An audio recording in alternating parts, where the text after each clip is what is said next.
JDU अल्पसंख्यक प्रकोष्ठ के प्रदेश अध्यक्ष डॉक्टर अशरफ अंसारी का छलका दर्द। इंसाफ के साथ अमन, तरक्की और तहफ्फुज का पैगाम जो है उनका संदेश हम लोग पहुंचा रहे हैं।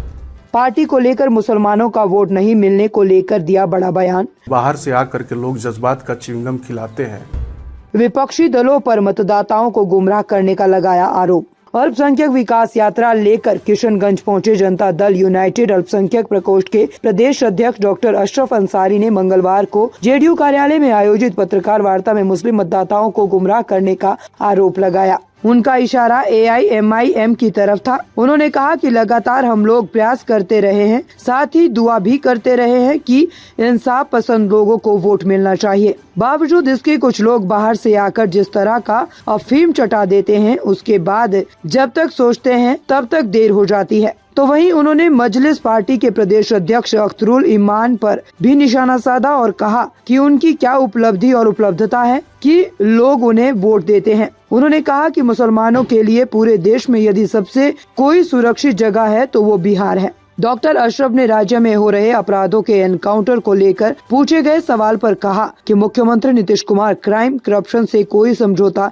नहीं करते हैं। पत्रकार वार्ता में मौजूद संगठन प्रभारी मेजर इकबाल हैदर ने कहा कि हमारे कौम के लोगों की ये सोचना चाहिए कि हमारा शोषण कहां पर हुआ है, लेकिन वो नहीं सोचते। पत्रकार वार्ता में जेडीयू जिला अध्यक्ष मुजाहिद आलम, बुलंद अख्तर हाशमी, डॉक्टर अमीर मिनहाज, डॉक्टर नूर आलम, कमाल अंजुम सहित अन्य लोग मौजूद थे। आज जो ये जनता दल यूनाइटेड के जिला कार्यालय में हम लोग जो प्रेस कॉन्फ्रेंस के लिए बैठे हैं, विस्तार से हमारे प्रदेश से आए हमारे प्रदेश अध्यक्ष माननीय अशरफ अंसारी साहब और प्रदेश प्रभारी जनाब मेजर इकबाल हैदर साहब और जनता दल यूनाइटेड के जिला अध्यक्ष माननीय मुजाहिद आलम साहब ने विस्तार से सारी बातें रख दी है। मैं सिर्फ आपको आपके माध्यम से बताना चाहते हैं कि कल का जो हम लोग का विकास का रथ यात्रा जो कारवा शीतल नगर चौक से लेकर बहादुरगंज और कादोगांव ठाकुरगंज तक चला, इसमें हमारे जनता दल यूनाइटेड के सभी वरीय पदाधिकारी और सभी प्रकोष्ठ के अध्यक्ष और प्रखंड अध्यक्ष, पंचायत लेवल के सभी कार्यकर्ता का बहुत बड़ा सहयोग रहा, जिनके कारण से हमारा बहुत बड़ा सफल यात्रा रहा। इसके लिए मैं आपके माध्यम से जनता दल यूनाइटेड के किसान के सभी कार्यकर्ताओं का, पदाधिकारियों का आपके जरिए से आभार व्यक्त करना चाहता हूं। और माननीय मुख्यमंत्री की जो ये प्रदेश से जो विकास यात्रा आए हैं और यहाँ से हम लोग फिर पूर्णिया के लिए जो है प्रस्थान कर रहे हैं, फिर आगे पूरे प्रदेश में जो है माननीय प्रदेश अध्यक्ष जो विकास यात्रा को लेकर के फिर पटना रवाना होंगे। इसी को लेकर बहुत बहुत धन्यवाद। ये अल्पसंख्यक प्रकोष्ठ बिहार प्रदेश जनता दल यू अक़लियती सेल का जो अल्पसंख्यक विकास यात्रा का दूसरे चरण में, प्रथम चरण में हम लोग दरभंगा समस्तीपुर करके और वापस चले गए थे। फिर द्वितीय चरण में हम लोगों ने अररिया से शुरू करके किशनगंज के विभिन्न विधानसभा क्षेत्रों में आकर के और हम लोग साथ में मुश्तरका तौर पे चल रहे हैं। पार्टी के प्रदेश के महासचिव और अल्पसंख्यक प्रकोष्ठ के प्रदेश प्रभारी जनाब मेजर इकबाल हैदर खान साहब, पार्टी के अल्पसंख्यक प्रकोष्ठ के प्रदेश उपाध्यक्ष फॉरबिसगंज के मुन्ना खान साहब और प्रदेश महासचिव अल्पसंख्यक प्रकोष्ठ के इंसार बख्खो साहब और डॉक्टर मिनहाज आलम साहब यहाँ के अल्पसंख्यक प्रकोष्ठ के हमारे हैं।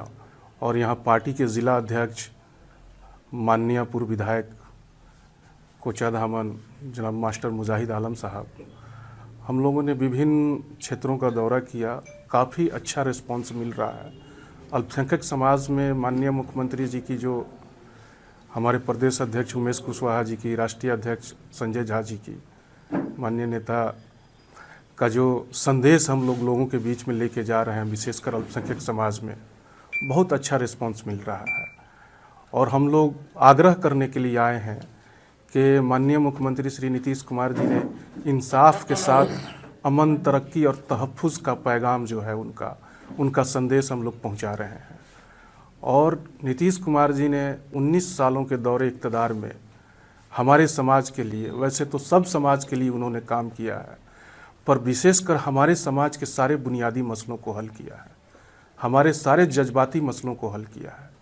तो हम लोग अपने समाज से आग्रह करने के लिए आए हैं कि भाई जिस मात्रा में माननीय मुख्यमंत्री जी अल्पसंख्यक समाज के लिए काम करते हैं, उस मात्रा में माननीय मुख्यमंत्री जी को, जनता दल यू को उस तरह का सहयोग समर्थन नहीं मिलता है। तो ये कहने के लिए आए हैं कि आखिर ऐसी क्या कमी रह गई है कि आप लोग जज्बात के मुद्दों को उलझ करके और जो आपके सारे बुनियादी मसले हल कर रहा है, आपके शिक्षा का मसला हो, स्वास्थ्य का मसला हो, आपके दीनी इदारों का मसला हो, आपके कब्रिस्तान का मसला हो, आपके मदारिस का मसला हो और आपके बच्चों के तालीम का मसला हो, आपके आखिरी आरामगाह जो है कब्रिस्तानों का मसला हो, ये सारे बुनियादी मसले हल कर रहे हैं और लगातार आपके साथ न्याय कर रहे हैं, इंसाफ कर रहे हैं। तो माननीय मुख्यमंत्री जी इंसाफ कर रहे हैं, तो आप उनके साथ कब इंसाफ करोगे? ये प्रश्न हमारा है अपने समाज के लोगों से कि आप भी माननीय मुख्यमंत्री के साथ इंसाफ कीजिए।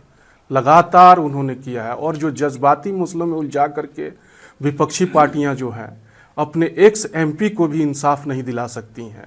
और माननीय मुख्यमंत्री जी ने भागलपुर दंगे के जो 15 साल के बाद स्पीडी ट्रायल करवा के इंक्वायरी बैठा करके और उसमें न्याय दिलवाया है। तो यही आग्रह करने आए हैं हम लोग अपने समाज के लोगों से कि 2025 से 30 के बीच में माननीय मुख्यमंत्री जी के हाथ को मजबूत कीजिए 2025 और 30 में। और उन लोगों से ये कह रहे हैं कि उनको इतनी ज़रूरत नहीं है कि बिहार के गद्दी पे बने रहें।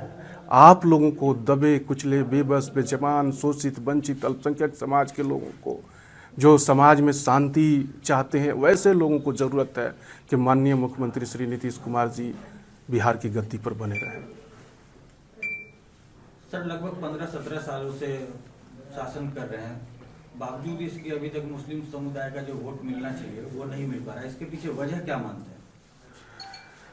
इसके पीछे जो हमारा है कि जो जज्बात का च्युइंगम जो है, बाहर से आकर के लोग जज्बात का च्युइंगम खिलाते हैं और जो अफीम चटा देते हैं थोड़ी देर के लिए, जब तक होश आता है तब तक वक्त निकल गया होता है। लगातार जो है इस पर हम लोग आग्रह करते रहें कि हम लोग ऊपर वाले से दुआ भी करते हैं कि इस तरह की सद्बुद्धि आए और लोग इंसाफ पसंद को, क्योंकि मैं एक हदीस पढ़ रहा था कि जो इंसाफ करता है, जो हुकूमत में जो बादशाह इंसाफ करता है, उसको मुहब्बत करना चाहिए, उसको इज्जत देना चाहिए, अल्लाह इससे खुश होता है। अपराध का ग्राफ बढ़ा है, जिस तरीके देखा जा रहा है, लगातार इनकाउंटर किया जा रहा है। मतलब बीती रात भी जो है पटना में इनकाउंटर किया गया, क्या कहेंगे? देखिए, माननीय मुख्यमंत्री जी ने कभी 3C से कॉम्प्रोमाइज़ नहीं किया, अपने यूएसपी से काम किया। अपराध बढ़ेगा, आपने देखा होगा कि 2005 में जब उन्होंने सत्ता आई तो स्पीडी ट्रायल करा करके कितने अपराधियों को जेल में भेजा गया। और उसी तरह से वो क्राइम, करप्शन, कम्युनलिज्म को बर्दाश्त नहीं कर सकते हैं।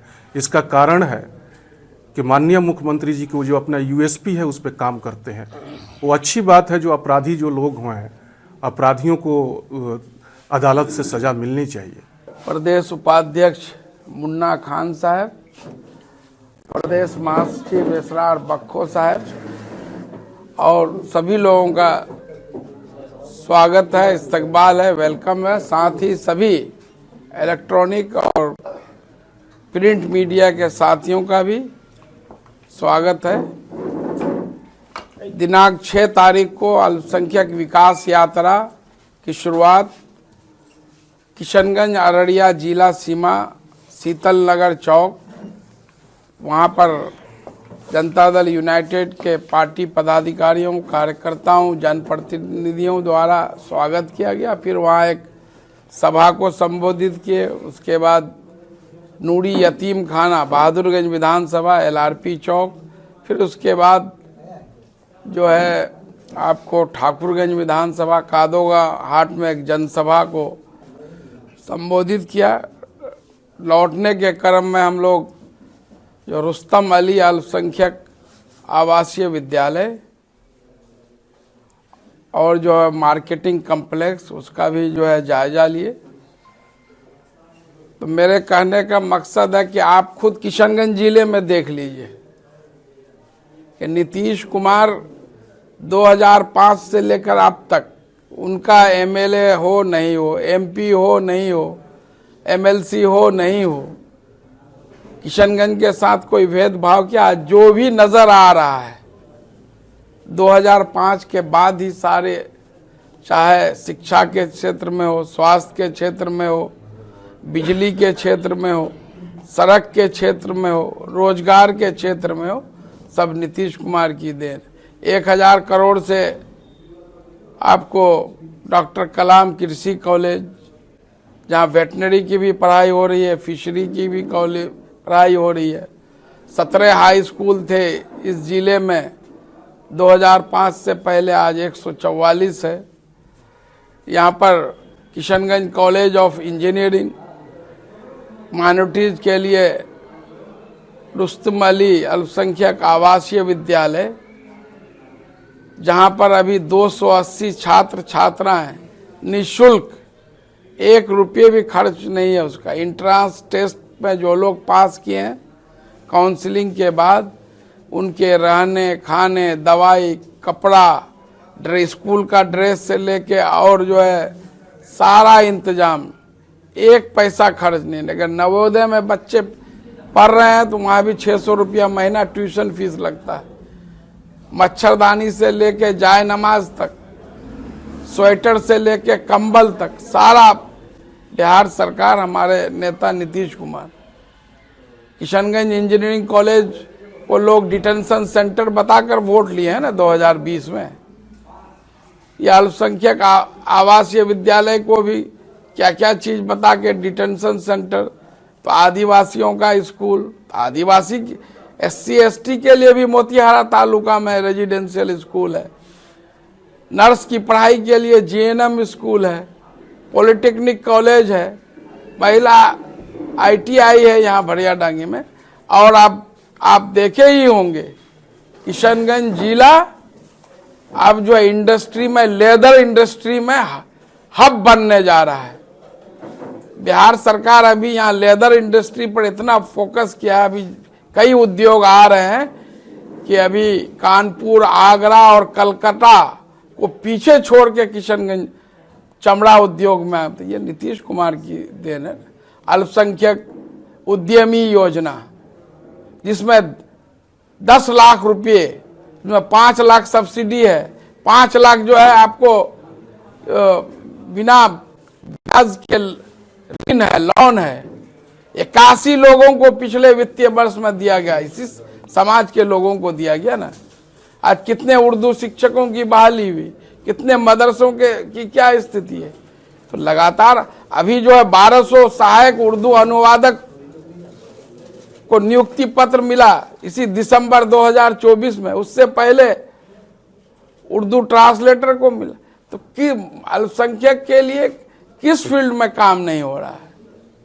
हर क्षेत्र में, सबके, सिर्फ अल्पसंख्यक नहीं, अल्पसंख्यक जितने भी दबे कुचले हैं सबके लिए आज जो किशनगंज जिला इतना जो आगे बढ़ा, तो उसमें हमारे नेता AMU का मामला ले लिए, अली रजा सिद्दीकी साहब। उस वक्त तो लोग बोल रहे थे कि नीतीश जी आज 1 टुकड़े में जमीन दे दीजिए, 500 करोड़ रखा हुआ, कल से काम शुरू हो जाएगा। और नीतीश कुमार ने 30 दिसंबर 2011 को 1 टुकड़े में AMU के शर्तों के अनुसार जमीन दिया। उसके बाद आप जोड़ लीजिए अप्रैल 2014 तक UPA की सरकार रही, ना आज तक पोस्ट सैंक्शन किया, ना पैसे 1 पैसे रिलीज हुए, झूठा आके यहाँ के शिलान्यास कर दिए। और नीतीश जी AMU तक जाने के लिए सड़क बनवा दिए, पुलिस कैंप बनवा दिए, उसको जो है अपना hostel boys and girls minority का फ्री में दे दिए, और जगह रेंट लगता फ्री में दे दिए। फिर जब जो हमारे AMU के डायरेक्टर नीतीश जी से 19 दिसंबर 2019 को मिले कि हमको 2 बिल्डिंग चाहिए, हम यहाँ लॉ की पढ़ाई शुरू करेंगे, उसी वक्त आमिर सुबहानी साहब को बुला के 10.5 करोड़ से 2 बिल्डिंग खड़ी है ना। तो कौन कर रहा है? बाकी लोग तो एएमयू पर नेतागिरी किए हैं, जो कुछ भी किए हैं नीतीश जी। मेरा सवाल है कि जब आप गांव-गांव जो घूम रहे थे कि जो है आज जमीन दे दे, नीतीश जी तो बहुत पहले जमीन दे दिए। एक बहाना बनाया गया कि 3 टुकड़े में जमीन है। आप तो कह रहे थे 500 रुपया रखा हुआ है, आज देगा कल से, तो वो 500 करोड़ कहाँ हुआ? जो 10 करोड़ रुपये जो रिलीज हुए हैं एएमयू के लिए 3 दिसंबर 2015 को, वो भी एनडीए शासनकाल में ही रिलीज हुए। तो एएमयू जो यहाँ का मुद्दा है उसके लिए नीतीश कुमार और हम लोग लगे हुए हैं। पूरी वीडियो देखने के लिए आपका धन्यवाद। अगर आप इस वीडियो को फेसबुक पर देख रहे हैं तो कृपया हमारे पेज को फॉलो करें, और यदि आप यूट्यूब पर देख रहे हैं तो कृपया हमारे चैनल को सब्सक्राइब करें। आप अपने दोस्तों में या फिर फेसबुक और व्हाट्सएप ग्रुपों में महत्वपूर्ण खबर यानी अफवाहों से दूर सटीक और सही जानकारी वाली इस खबर को साझा करना ना भूलें, ताकि वे भी सटीक और विश्वसनीय खबरों से अपडेट रह सकें।